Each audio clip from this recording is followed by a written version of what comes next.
Dans les formes exacerbées de cette recherche de la performance qu'il propose, le dopage a part lié avec effectivement la recherche médicale sur ce que sera l'humain de demain.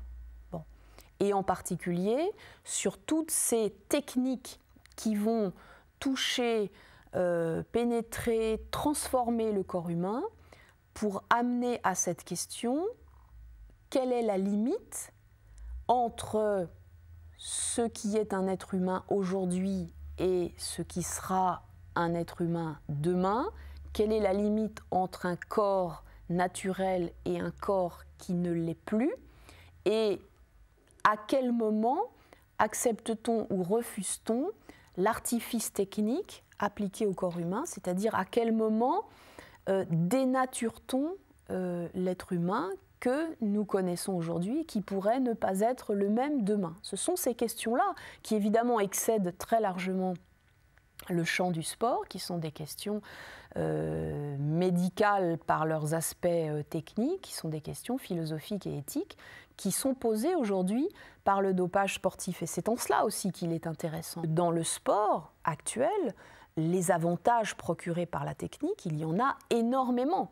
Bon, encore une fois, on parle aujourd'hui, concernant les maillots de bain, de technologie. Donc une prothèse, c'est aussi une technologie.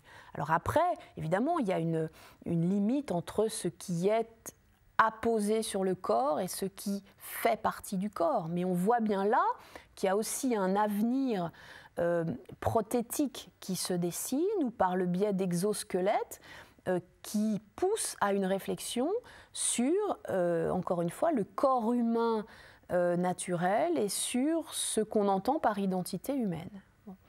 Si tous les organes, pour reprendre une question médicale, si tous les organes du corps, y compris des parties du cerveau, y compris la face, l'apparence, etc., sont changeables ou interchangeables, où réside encore l'identité humaine et l'identité de la personne? Qu'est-ce qui fait qu'elle est la même personne?